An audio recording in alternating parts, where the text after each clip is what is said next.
Show de bola, galera. Alô, você do outro lado da linha, eu sou o Jefferson, seja muito bem-vindo a mais um vídeo aqui do canal. E hoje, sem mais delongas, né, como eu sou muito fã do Mikhail Tal, acho que nada mais justo do que começar a analisar as partidas dele pelas mais importantes. E nada mais importante do que um campeonato mundial, uma honraria que é para muito poucos e para os céticos de plantão, né? A galera muito posicional, raiz, assim, os xiitas do xadrez posicional, o Tal, o Kasparov, e, porra, são provas vivas de que o xadrez agressivo, ele também faz campeão mundial, né? Alekhine também, então nem se fala. Então, no pré-match, o Tal, ele sabia que o Botvinnik era um jogador, era o campeão do mundo, né? Que ele era muito bom em matches de revanches. Só que ele não tinha nunca tinha sido agredido, né? Ele já tinha enfrentado o Smyslov e por aí vai, mas ele era meio que um semideus, né? Ele era, como é que eu posso dizer? Temido por muitos jogadores. O cara já entrava cagado para entrar com o Botvinnik. Óbvio que o Tal, porra, o rei do sacrifício, não ia ter medo desse tipo de coisa, entendeu? Cara, eu tenho que falar a verdade. Eu já vi, por exemplo, Molina, o mestre internacional, Roberto Molina Júnior, ele entrar, por exemplo, tá jogando contra os caras, jogando uns blitz assim na internet, mostrando. De repente, quando vem sei lá, um cara muito conhecido, ele ficar com medo, tá ligado? Completamente diferente, por exemplo, do grande mestre Sup. E o Sup, todo mundo sabe que ele ganhou do Magnus Carlsen. Então ele é um cara que não respeita o nome, tá ligado? E eu acredito que para você evoluir no xadrez, você não tem que respeitar porra nenhuma, não, cara. Se o cara é mestre feed, mestre internacional, GM, o cara é o Nakamura, foda-se, parte pra dentro, joga de igual para igual. Você não tem que ter medo de ninguém, você tem que dar o seu melhor. Se o cara ganhar, ele não faz mais que a obrigação dele, tá ligado? Outro cara que eu vi ganhar de um super grande nome aí, super grande mestre que fala, é o GM André Diamante. O Nakamura entrou, ele foi fazendo feijão com arroz, feijão com arroz. O Nakamura fez meio que um sacrifício lá. Nem um sacrifício que eu digo, fez uma jogada lá meio duvidosa, ele pegou essa jogada, começou a trabalhar em cima, daqui a pouco o Nakamura estava completamente perdido. E é tão safado o Nakamura que ele ficou tentando enrolar até o final e depois teve que abandonar porque não conseguiu, tá ligado? E assim, se o cara tivesse com medo, ele não ia partir para dentro com tudo e ia ficar, será? Ele ia supervalorizar o cara, tá ligado? Então o Botvinnik era um cara que ele era, né, meio que um semideus aí para alguns, mas não para o nosso herói Mikhail Tal. O Mago de Riga foi lá para entrar e para morrer. Na verdade, no livro Tal Botvinnik, 1960, o Tal fala que ele, se o Botvinnik tivesse uma boa abertura e conseguisse ali uma posição de ordem, tá ligado? E não uma posição caótica, uma posição lógica, uma posição racional, que era muito a cara do Botvinnik, meu irmão, o final ele ia destruir o tal, tá ligado? Então o tal, ele tinha meio que a obrigação de tirar o Botvinnik do livro o quanto antes. E a gente vê isso em cada lance que ele vai fazendo aqui. Ele tem que, tipo assim, não é que ele joga imprudentemente. Tem até uma entrevista do Mikhail Tal, ele fala muito sobre isso, sobre o sacrifício. Cara, eu vou mostrar essa parada aqui pra vocês. Deixa eu ver aqui. Ah, onde é que tá essa entrevista, velho? Porra, tem uma porrada de coisa aqui. Pronto, acho que tá aqui, ó. Vou botar essa entrevista aqui.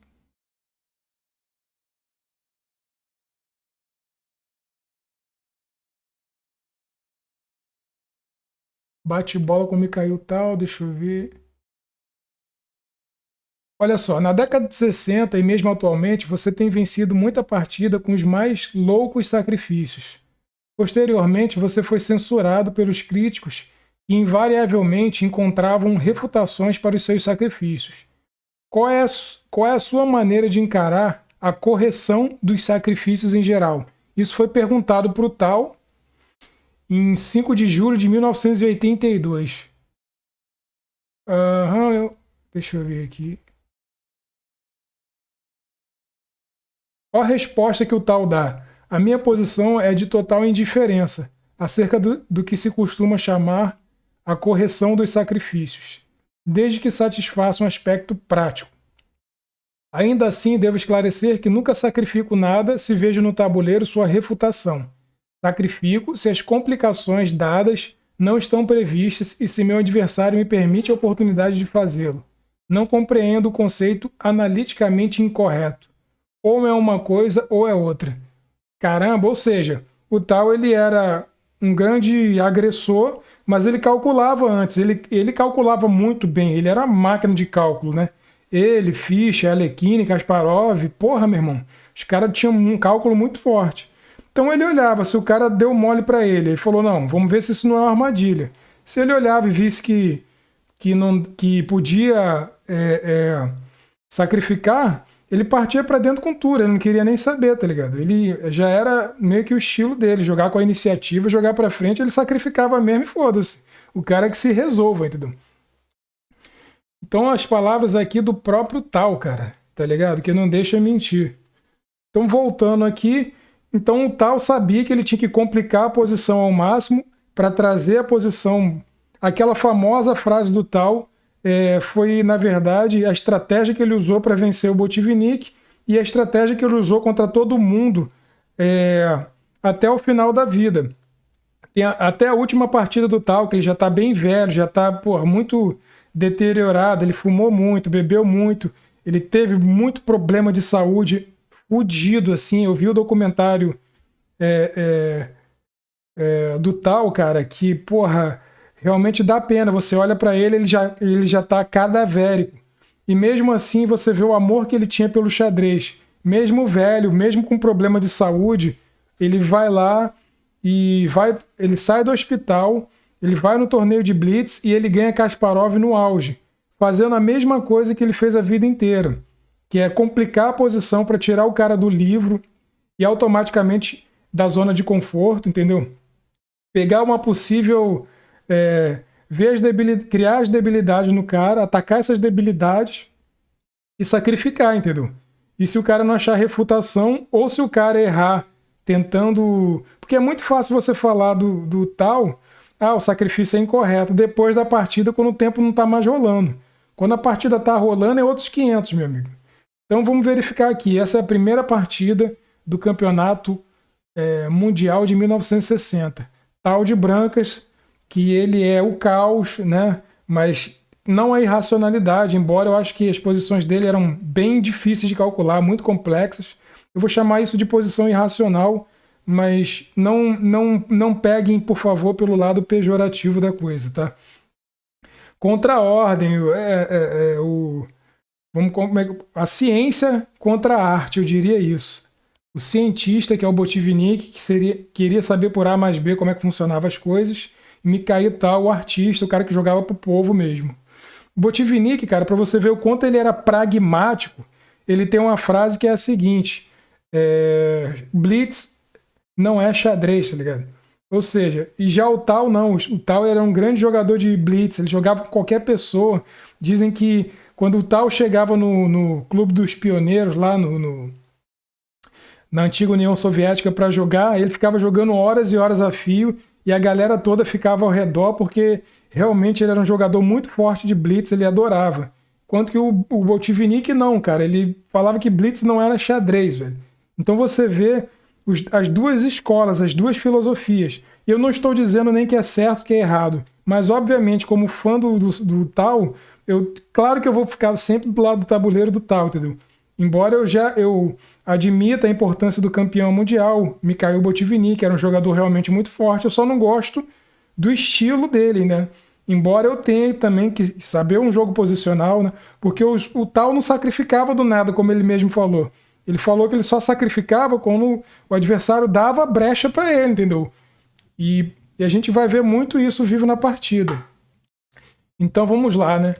O lance 1 E4 aqui, normalmente foi o preferido do Bob Fischer, né? Que foi um dos melhores de todos os tempos.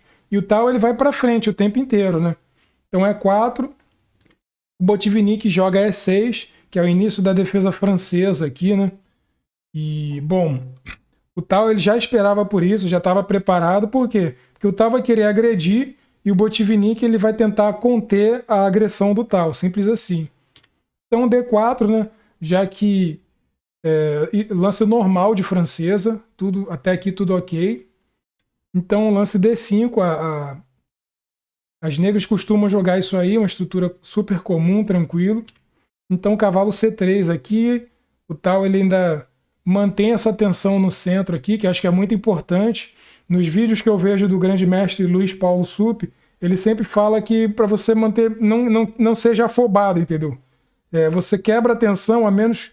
Você quebra a tensão entre peões somente se você tiver algum tipo de coisa, alguma vantagem, entendeu? Você é obrigado de alguma forma. Então o Botvinnik ele joga bispo para B4. Então a gente já pode ver aqui que ele desenvolveu a peça aqui tranquilo, né? Deixa eu colocar aqui. Será que eu consigo? Ah, consigo. Ele desenvolve a primeira peça. Ele está um pouco mais perto do roque curto.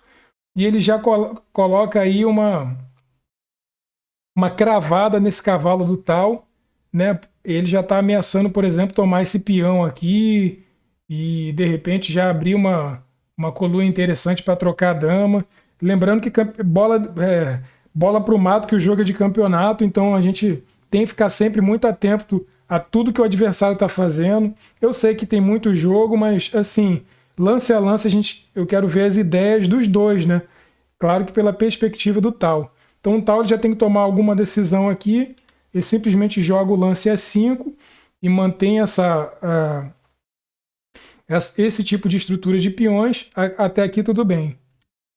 O Botvinnik joga C5, que é um lance muito natural, né? É um contra-ataque no centro muito forte. A defesa francesa, eu sei jogar de francesa, embora eu não me considere um jogador assim posicional, né? Eu também não me considero um jogador muito tático e agressivo. Eu acredito que eu tô na meiuca ali. Eu tenho um estilo mais universal. Vai ver, por isso eu estou estudando as partidas do Mikhail Tal. Para aprender na prática como é que o melhor jogador de ataque de todos os tempos ele trabalhava as posições dele, tá ligado? Eu acho que isso é de fato muito importante. Então C5 aqui é uma jogada comum, tranquilo. E aqui é a primeira jogada que força alguma coisa, né? Esse A3 é como se fosse uma interrogação. E aí, você vai fazer o que com esse bispo? Você vai me deixar... Você vai deixar ele aqui? Você vai recuar? Porque se ele faz outro lance, tipo cavalo para cá, por exemplo, né? Podia ser feito também, podia desenrolar. Não tem problema nenhum. Vou cancelar aqui, pronto. Precisa. Podia também, porque se toma de cavalo aqui e centraliza o cavalo, né? Mas não foi isso que o tal fez. A3, o que eu acho que ele quis dizer com isso aqui, né? Simplesmente interrogar logo o cavalo, né? Para que o cavalo... Aliás, esse bispo preto, né? O bispo da casa dele, para definir o que você quer, meu amigo, entendeu? Botvinnik toma, e tal toma, de peão aqui. Ele ferra um pouco a estrutura, mas assim, a gente vendo lance a lance, o tal ele vai ter realmente o par de bispos. Botvinnik só vai ter o bispo de casas brancas, que normalmente eu vou botar até de vermelho aqui, porque eu tenho que destacar de vermelho, porque eu já joguei muito de francesa, e jogadores de francesa sabem que o bispo de casas brancas da defesa francesa, ele é a pedra no sapato, entendeu? Ele é o patinho feio. É um bispo muito difícil de você colocar ele para jogo, justamente porque ele é o famoso bispo mau, que é aquele bispo que fica, entendeu? É o peão grande, entendeu? Ele não tem saída porque ele fica atrás da estrutura de peões. Então, o Botvinnik ele já meio que concedeu uma certa vantagem de longo prazo, né? Enquanto que o que eu posso falar sobre a coisa das brancas é justamente esses peões dobrados, mas eu vou botar até de amarelo, cara, pelo seguinte, vou botar só para chamar a atenção, ainda não é uma debilidade. Isso aqui eu chego a dizer que é uma debilidade. Esse bispo verde saudável, você pode ver aqui, ó, que ele, por exemplo, ele tem ele tem linhas muito muito claro que você não vai fazer essa droga de trocar o seu bispo bom pelo bispo ruim do cara, né? Se você está jogando contra a francesa, o bispo de casas brancas, das negras, é um problema que deixa eles resolverem. Você não pode trocar peça boa por peça ruim jamais. Eu vou deixar em amarelo aqui, nesse contexto, porque você pode simplesmente tomar C por D4 aqui e realmente não ter esses peões. Mas nesse momento da foto estava assim, tá? Então, Botvinnik faz dama C7, cara. Dama C7 é um lance que tem que ser observado, porque a ideia aqui, sem sombra de dúvida, é tomar o peão e, por exemplo, numa retomada, ele fazer dama C3, cheque, e vai ganhar a torre aqui no canto. Basicamente, é um lance bem agressivo, né? Um lance que tem muito veneno por trás dele, né? Então, vamos seguir com a partida. Mikhail Tal joga dama G4, simplesmente larga lá, né? Qual que é a ideia do Tal? Simplesmente atacar aqui e de repente começar a ter algum contra-jogo, né? E se agora peão pôr assim, ele já está ameaçando isso que eu acabei de falar anteriormente, né? Então o Botvinnik ele não era bobo não, né? Ele jogou um lance bem forte aqui, né? Mas aqui também, por exemplo, se eu clicar aqui, some? Não, não some. Tá, tudo bem. Vai ficar meio pintado mesmo, mas tudo bem. E aqui a gente pode fazer muito simples, né? Se agora C por D4 aqui, a dama é só voltar aqui e tomar e você não vai levar esse golpe nunca, né? Então são coisas que a gente tem que observar lance a lance. Então aqui eu achei uma jogada muito boa por parte do Botvinnik, que é F5. Por quê? Já que o Tal saiu com a dama e está colocando pressão aqui no peão de F7, ele defende aqui essa ameaça com a dama que está tanto atacando, né, tanto quanto criando ameaça aqui, quanto defendendo aqui esse ponto. E aqui é um soco na cara, né, um tiro na cara da dama, que dá um lance de duplo gume, é um lance que defende e ataca ao mesmo tempo, né? Tá vendo que o Botvinnik jogava pra caramba.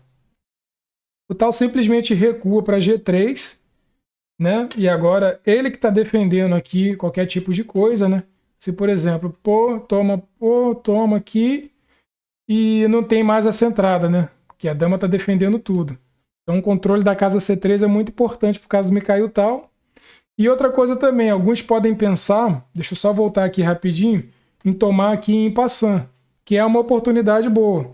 Mas isso é uma coisa que eu aprendi com o grande mestre Luiz Paulo Supp também nos vídeos dele, que você não pode ajudar o seu adversário a desenvolver as peças dele, tá ligado? Por exemplo, se C por F, além de você estar trocando um peão central por um peão de canto aqui, você está trazendo o cavalo dele para F6, tá ligado? Na verdade, você quer deixar esse cavalo aqui o máximo de tempo possível. Você não quer... Você tem que, na abertura, você tem que tirar suas peças e você não pode ajudar o seu adversário a tirar as peças dele jamais. Então, dama G3 aqui, defende tudo e mantém a ameaça lá em G7. Aqui é um lance muito provocativo por parte do Botvinnik. E nenhum lance aqui, cara, olha só, são dois grandes mestres campeões mundiais. Tanto o Botvinnik quanto o Tal são muito gigantescos, tanto em nível de xadrez, quanto o que eles fizeram para a história do xadrez como um todo, tá ligado? Então o Botvinnik num campeonato nunca ia jogar um cavalo E7 sem ele saber de tudo que pode acontecer, né? E aqui, por exemplo, ele simplesmente larga o peão de G7, é uma provocação, na minha opinião. Você pode, para mim, tipo assim, é como se ele falasse, cara, pode tomar um peão e depois você aguenta o rojão, entendeu? O Botvinnik, ele foi muito confiante, coisa de campeão mundial, né? Ele foi muito confiante de entregar um peão pro Tal, né? E justamente outra coisa que eu acredito que tem que observar é que o Botvinnik, ele é um jogador posicional. Normalmente jogador posicional, por exemplo, igual o grande mestre Rafael Leitão, ao qual eu também assisto muitos vídeos dele aqui no YouTube, eles gostam de ter um peãozinho de vantagem e tipo igual uma jiboia e te pressionando e amassando até o final. Então, para um jogador posicional tipo o Botvinnik entregar 2 peões aqui, se você calcular, pode rolar o quê? Dama toma G7, torre G8, né? Porque vai ser defendido pelo cavalo. Então, dama toma H7 aqui, né? Então, é um cálculo raso, ele está entregando 2 peões. E o tal, ele consegue fazer o que... Como é que eu posso dizer? O plano inicial dele para o match, que é justamente tirar o Botvinnik do livro. Aqui já começou uma posição caótica, entendeu? Aqui a porrada já começou a comer, assim. Eu não acredito que seja mais livro, né? Então, óbvio, né? O tal ele não pegaria. Outra coisa também, com certeza o conceito, isso é uma coisa minha. Eu sempre, antes de fazer uma jogada, eu procuro ver 3 coisas: conceito, cálculo e certeza. Então, tipo assim, o tal entendeu o conceito do Botvinnik, essa jogada provocativa, na minha opinião, tá? É uma jogada realmente provocativa. O cavalo ele não tá muito bem assim, o cavalo para andar, ele vai ter que fazer outros movimentos. E se ele jogar um lance que não seja tomar o peão, ou seja, entrar nessa variante aí, responder essa provocação, na minha opinião, do Botvinnik, o Botvinnik pode fazer, dentre outras coisas aqui, ó, cavalo G6 aqui, e de repente esse cavalo já começa a ganhar muita vida dominando casas importantes, e depois ele vai rocar. E tudo que o Botvinnik quer é justamente, por exemplo, colocar uma torre aqui e vir trazendo o peão e por aí vai. Eu sei que eu pintei mesmo, mas eu quero mostrar, tipo assim, o tipo de possibilidade. Ou seja, não tomar esse peão, ou seja, é um desafio, tá ligado? O cara jogou cavalo E7, é como se ele estivesse falando na sua cara: meu irmão, vem quente que eu tô fervendo, você não me põe medo. Esses seus truquezinhos, eles não me põem medo, tá ligado? Eu não tenho medo de você. É basicamente isso, é um tapa sem mão, um cavalo E7. Porque você entregar 2 peões pro Mikhail tal, é você se garantir muito, entendeu? É você se garantir realmente muito. E se o tal tem medo de entrar nesse desafio, por exemplo, se ele tem medo, não, Botvinnik deve ter calculado tudo, ele já sabe o que eu vou fazer. Se ele faz outro lance, tipo... Vamos ver o lance aqui, vamos supor, o tal tá preocupado com a defesa, então ele pode jogar, por exemplo... bispo B2 ou bispo D2, né? Que aí elimina essa tensão aqui, tá ligado? Essa tensão que tá rolando entre esses peões aqui. Então, para fazer isso, ou então ele pode fazer um lance tipo cavalo para F3 aqui, ou então bispo E2, qualquer outro lance. Então, cavalo G6 aqui é tudo que o Botvinnik quer. Ele quer fazer uma abertura relativamente simples, onde ele tira as peças, né? Dentro do que ele se propõe, dentro do que ele entende de xadrez, rocar e, cara, é assim, se você não aceitar o desafio agora, acho que esse é um dos momentos mais emblemáticos dessa partida, que é tipo assim, eu acho que o Botvinnik, ele também imaginava que o tal, né, que o tal era muito jovem, ele foi campeão mundial com 23 ou 24 anos, se eu não me engano. Isso pra época é uma coisa absurda. Ele era um grande fenômeno. E você viu que a entrevista que eu mostrei para vocês no início do vídeo, ele era meio que desvalorizado. Falava, não, o tal tá fazendo truque e tal. E o tal mesmo dizia, não é truque, entendeu? Tipo assim, eu jogo para frente. Se o cara tá dando brecha, o próprio tal mesmo falou isso. Eu mostrei para vocês o recorte de jornal da entrevista. Se o cara deu a brecha, eu entro, tá ligado? Eu calculo. Não é ser retardado. Não é jogar igual um maluco, entendeu? Entrar com a voadora. Mas se o cara demora, ele pega. Foi isso que ele falou. Então, um tal, muito corajoso, né? Ele não respeitou o campeão mundial e fez o lance. Dama toma G7, entrou com tudo. Ele já é um ataque na dama ali, né? Inclusive com cheque. Botvinnik, óbvio que viu isso tudo. Jogou torre G8 e o tal... dama toma H7 e ganhou 2 peões aqui. Quem diria, né? Enfim.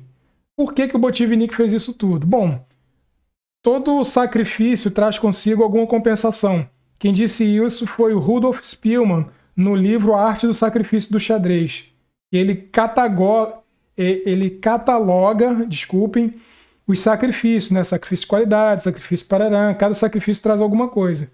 Então aqui, cara, tudo bem que ficou meio zoado, tá a posição irracional, a posição caótica, eu vou chamar de posição irracional, que é aquela posição que você sai no livro, do livro, e você tem muita complexidade na posição, entendeu? Você vai ter que pegar lance a lance e tentar resolver os problemas já no tabuleiro, que é uma coisa que para alguém com calibre de cálculo do Mikhail Tal era ótimo.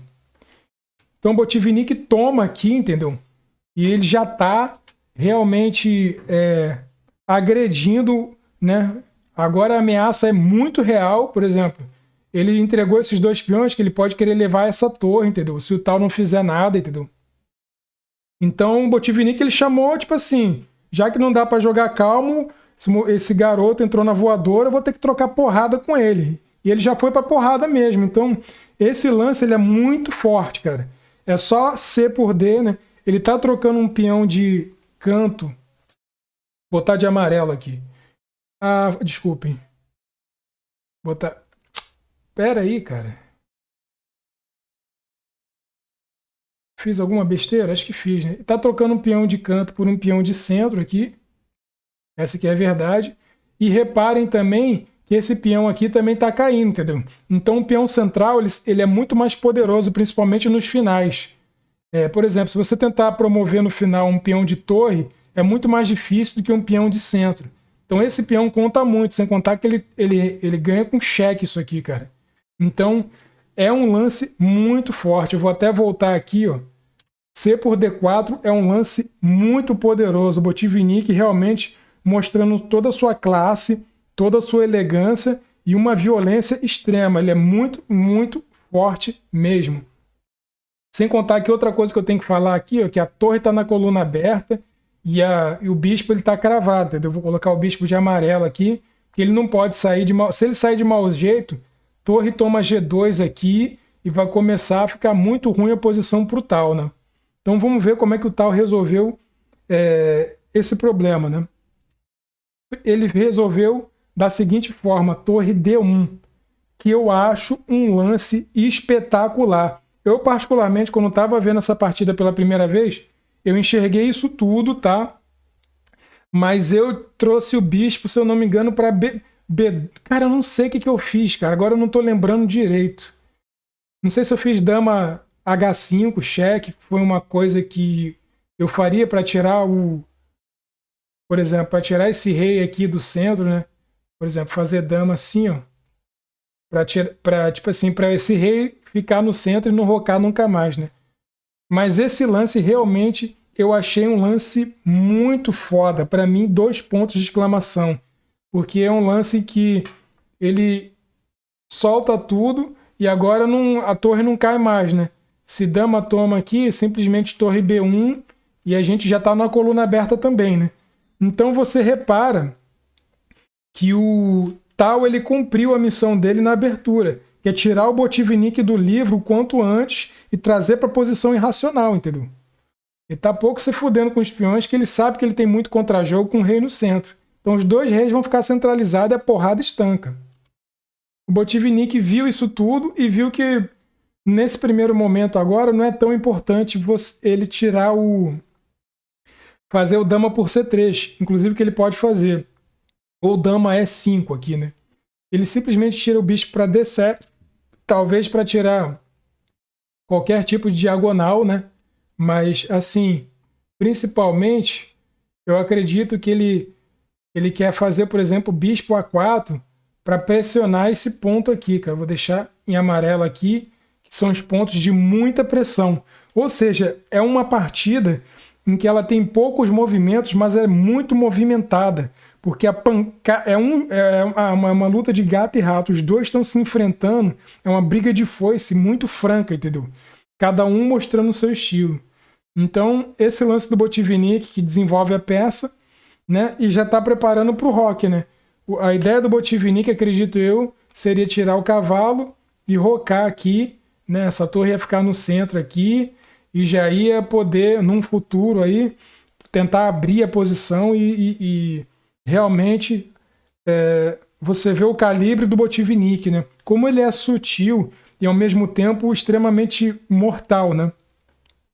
Então Tal viu isso tudo simplesmente jogou, sim, o dama H5 cheque, que é para tirar o roque das negras. O Botvinnik vem de cavalo, cavalo G6, ele cobra o cheque de cavalo. Eu achei uma coisa realmente corajosa por parte do Botvinnik, mas aí agora esse cavalo já está de olho aqui, entendeu? Ele já está de olho aqui também em casas centrais importantes, e ele tem todo o apoio aqui da torre, acho que não tem problema nenhum colocar o cavalo aí. E ele mantém aí, tipo assim, ele ainda pode fazer cavalo C6 e roque aqui, entendeu? Ele mantém vivo, já que ele ainda não mexeu com o rei, tá? Então o tal tira o cavalo para E2 mesmo, né? Cavalo F3 normalmente é o lance que a gente quer fazer aqui nessa posição. Mas eu acho que não chega a comportar tudo que na verdade, esse cavalo ele é importante porque ele está segurando aqui esse peão e já está colocando pressão aqui no peão de D4. Ou seja, as brancas já podem tomar aqui, que vai consolidar o centro e já não tem mais essa entrada, entendeu? Está tudo muito controlado. Botvinnik vê tudo isso e joga simplesmente D3 aqui, né? Agredindo mesmo, entregando o peão, mas não pense que o Botvinnik entrega de graça nada, porque ele não entrega mesmo. O tal vai numa boa, ele toma, né? C por D3, e aí o Botvinnik vem rasgando, bispo A4, cheque. Vê como é que em poucos lances o Botvinnik ele vem para cima com tudo, realmente. É um jogador de muita qualidade, né? O tal simplesmente faz rei E1 nessa posição. E aí o Botvinnik, ao invés de tirar o cavalo e rocar, ele faz um lance dama,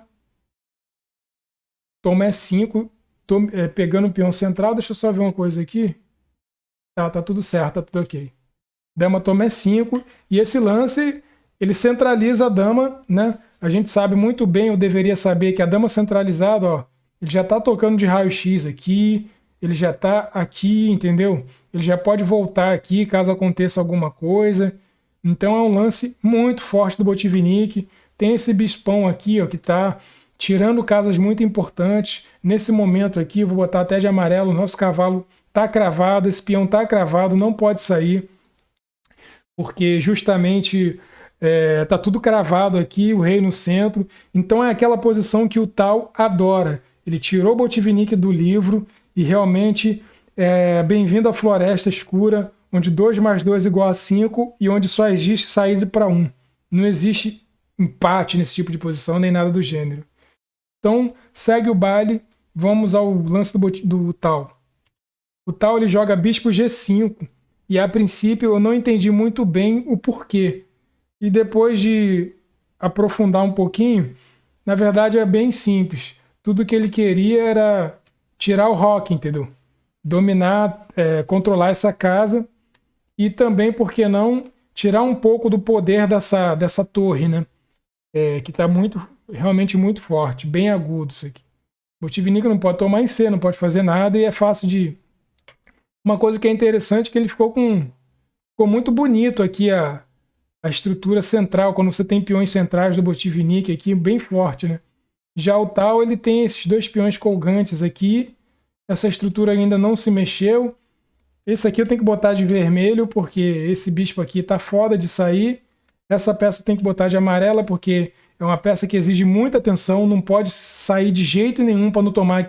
O Botvinnik insistiu nessa coisa. E esse bispo aqui do Botvinnik realmente está muito bem, entendeu? Está muito bem. Finalmente o Botvinnik consegue fazer cavalo C6 aqui, né? E ele está prestes a rocar. Então o tal tem que agir mais agressivo do que nunca, né? O primeiro lance do tal é D4, né? Para consolidar esse centro. É um ataque na dama direto. A dama voltou para C7. Eu acho que para continuar de olho em C3, meio que de raio-x aqui, né, velho? Então o tal joga H4. E esse lance eu não entendi muito bem, mas a ideia depois ficou bem simples para mim. Esse lance ele faz 2 coisas. A primeira delas é óbvia aqui, né? Botar um suporte nesse bispo. E a segunda ideia que eu não vi claramente, só depois no desenrolar da partida, é desenvolver a torre através de torre H3, assim, por exemplo. Entendeu? Então é um lance também muito inteligente e segue o bispo aqui em vermelho, mas também não tem muita coisa aberta para que as negras consigam pegar. Ainda não está rolando nada aqui desse gênero, né? Botvinnik então decide romper no centro, né? Atacar no centro para... Enfim, ele fez E5 aqui nessa posição. O tal, ele vem, segue com o plano, torre H3, ele cagou essa parada do Botvinnik. E aí, Botvinnik jogou dama F7, provavelmente para, por exemplo, fazer com ideias de, vamos supor, cavalo F4 e trocar as damas, né? Ele ainda pode rocar, ele não mexeu com o rei. Então o tal tem que ser bastante enérgico nesse ponto, né? O tal ele aceita o desafio. O Botvinnik toma com outro cavalo. Você vê agora que ele já conseguiu, mesmo numa posição irracional e bem caótica, contra um jogador muito forte e calcula muito bem, ele consegue tirar na medida do possível as peças. Lembrando que o tal também não tá lá essas coisas, né? Mas com certeza eu estaria preferindo as brancas aqui. Ele puxa a torre para o centro, olha só que torre poderosa, né? E aí o Botvinnik joga rei D7 mesmo, lembrando sempre que ele não pode rocar, porque esse bispo aqui estava cumprindo essa função. E aí ele sai aí da cravada, né? Não deixa que essa torre, enfim, né, incomode ali, ele acaba descravando esse cavalo. O tal finalmente joga a torre B1, e é uma jogada muito sutil, né? Porque ele só mexeu de torre A1 para B1, né? Mas olha a potência dessa... É muito claro aqui que ele quer tomar, por exemplo, cheque e de repente ganhar a dama aqui. Então, é uma jogada simples, porém muito forte, que obriga o adversário a responder. Botvinnik vê isso, joga B6 aqui nessa posição. Então, o tal, finalmente ele tira esse cavalo, o cavalo para F4, lembrando que o tal ele tem uma certa vantagem aí pelos peões que ele ganhou, né? Mas principalmente até que enfim esse bispo ele tem pelo menos uma diagonal para poder sair, né? O Botvinnik traz a última peça aí que estava faltando pro jogo, né? Provavelmente para poder aí, como é que eu posso dizer? Ele traz a última peça para o jogo, coloca a torre dele numa coluna aberta, super simples, bem compreensivo. E aí o tal ele segue na iniciativa, ele faz torre B4, que é um tiro na cara desse bispo aí, né? E ele vai ter que piorar esse bispo, né? Esse bispo ele tá muito forte, cara, olha só. Tá aqui no pé da orelha do rei, entendeu? O bispo vem para C6 e numa posição muito piorada que esse bispo conseguiu continuar mal, né? Batendo na sua própria estrutura de peões. O tal ele volta para D1 aqui, ele não quer trocar. E olha a confluência de peças aqui, ó. Cavalo, dama. De repente esse peão isolado ele pode cair em algum momento, né? Vamos seguir com o jogo. Botvinnik, cavalo por F4. Ele toma de torre, né? Que é para não deixar nenhuma brecha. E justamente outra coisa que eu acho muito interessante aqui também, ele defende aqui o peão. Esse bispo aqui agora é o tal que está realmente tendo linhas muito agressivas aí ó, contra esse rei, né? Você pode ver aí de raio-x, obviamente, que as peças do tal estão muito bem colocadas e, porra, qualquer pancada aqui pode ser muito doída e decisiva. Botvinnik, ele joga aí o seu lance cavalo G6, que é um ataque direto nessa mesma torre. E, obviamente, aqui, né, já está propondo trocas. O tal, ele bota a torre em D4, ele defende a peça. E olha só que potência, né, cara? Que potência do tal. Realmente é uma partida foda demais, cara. Torre toma E3 aqui por parte do Mikhail Tal. E assim, cara, você tomaria de bispo ou tomaria de peão, né? Já pensou? Pois é. O Tal ele toma de peão. Num primeiro momento eu não pensei muito bem, mas por que isso, né? Eu sempre me pergunto, por que um grande mestre de 2600 fez esse lance, né? Que normalmente na escolinha, nos livros básicos, a gente aprende o quê? Que você tem que manter, né, os seus peões o mais conectados possíveis, né? Que é aquela coisa toda da ilha de peões. Então pensar em tomar aqui não é uma coisa muito absurda, né? Só que o que acontece? Como o rei está no centro aqui, cara, o cara fazer, por exemplo, um lance tipo torre B8, ele vai forçar a troca, no ruim de tudo ele vai cravar o nosso peão, entendeu? Então, fazendo uma análise mais profunda, né, e por aí vai, a gente pode observar o quê? A gente pode observar que é a melhor coisa tomar de peão mesmo. Você vai ficar com essa estrutura, eu vou botar de vermelho, eu vou botar só de verde, não vou ficar pintando essa porra, não. Você vai ficar com 3 peões isolados, mas em compensação você fica com um bispo muito poderoso, entendeu? Muito poderoso. Ele também tem peão isolado aqui, a estrutura dele não tá boa, né? Mas foda-se a estrutura, né? E por aí vai. Então ele tomou de peão. O Botvinnik, obviamente, sai da coluna D, que é uma coluna poderosíssima, né? E aí vem aquela simplicidade poderosa do Mikhail Tal, né? C4 eu acho um lance assim que é aquela porrada na cara, assim, é um lance sutil, é um lance bonito. Por quê? Porque ele quer abrir a coluna D, entendeu? Se abrir a coluna D, o bicho vai pegar para as pretas. E o Botvinnik, ele sabe muito bem disso, sendo um jogador forte, posicional, ele já tinha vários matches nas costas, né?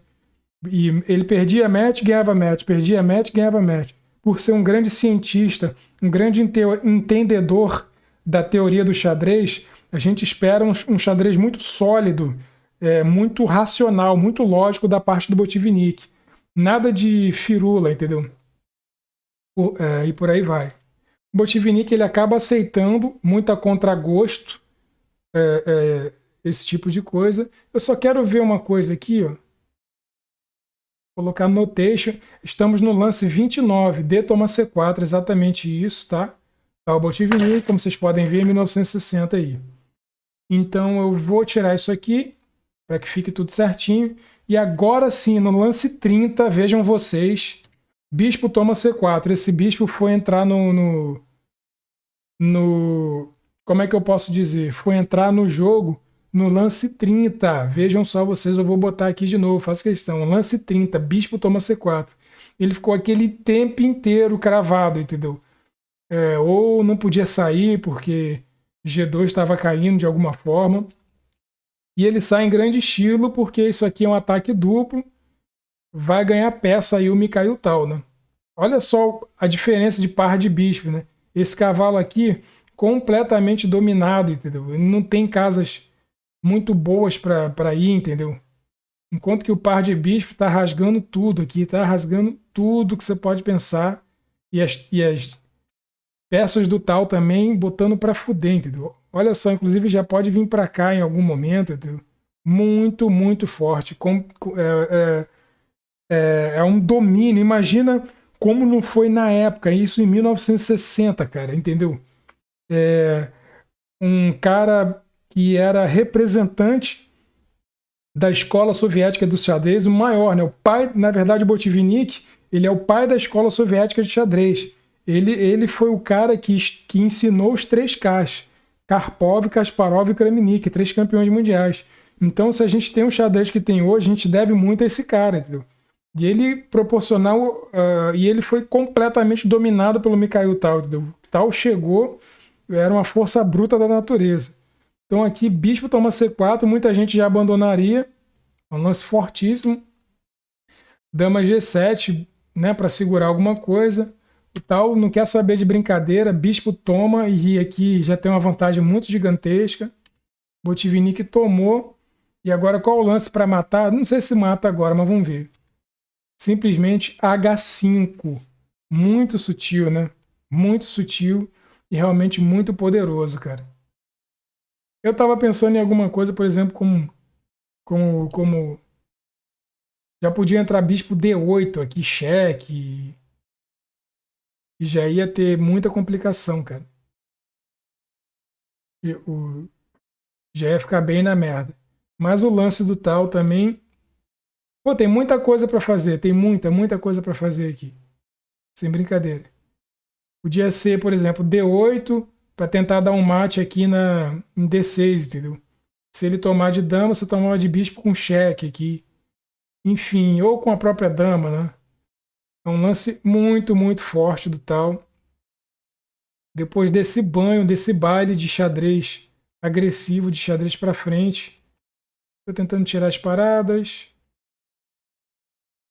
Ah, vou deixar assim mesmo, foda-se. Mas o lance H5 é um lance, por exemplo, ele vai ter que piorar o cavalo dele, né? Ele ainda tem aqui cavalo, por exemplo, E5, acho que é melhor. Quais as opções do cavalo, né? Voltar, que são duas opções bosta. Imagina botar o cavalo aqui. Pra cá ele não pode, que ele vai ser comido imediatamente. Pra cá ele também não pode, né?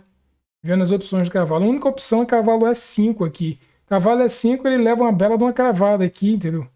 E aí acabou-se até o cavalo, né? Ou seja, não tinha jogada. O lance H5 é o lance que coroa tudo isso que a gente viu. Realmente o Tal jogou muito nessa partida. Mago de Riga tirando coelho da cartola. E a gente vê, cara, que. Inclusive eu vi o prefácio do Aprendendo Tática com Mikhail Tal, que é outro livro que eu vou ler. Eu devo passar muita coisa aqui para vocês, obviamente. Mas não vou dar mole para direitos autorais, né? Eu vou passar as ideias, mas sem dizer aonde estão, nem nada disso. Quem quiser que lê no livro. Mas pode ter certeza que tudo que eu falo aqui para vocês é de coração, muito carinho, e eu não invento nada, tá? Tudo o que aconteceu, quando vocês pegarem um livro, caso vocês peguem, tipo assim, The Life and Games of Mikhail Tal, Tal Bolshevik 1960, Aprendendo Tática, são livros escritos à mão pelo Tal. Quando eu falo alguma história, eu li também de alguém que conviveu com tal, ou que tem escrito, por exemplo, igual aquele recorte de jornal, eu não invento nada. Tudo foi realmente retirado e vocês podem pesquisar na internet que vocês vão encontrar ou na internet grátis ou em algum livro pago, obviamente. Para quem tem um livro vai saber exatamente o que eu estou falando, como por exemplo a velha história do hipopótamo e o tal conta, por aí vai. Então depois de H5, as negras abandonam aqui com muita razão. Esse cavalo está perdido, ele vai ser destroçado aqui. E no ruim de tudo, o tal teria peão passado, né? Que já está indo embora. Esse peão também é muito fácil de cair, entendeu? Tem toda uma gama de coisas que realmente já era aqui, né? Foi um arraso. Imagina o choque que o Mikhail Tal não fez no mundo, né? Então é isso. Tá aí a partida de hoje. Muito obrigado por ter assistido. Muito obrigado se você se divertiu, se você aprendeu alguma coisa. Deixa aquele like. Valeu e fui.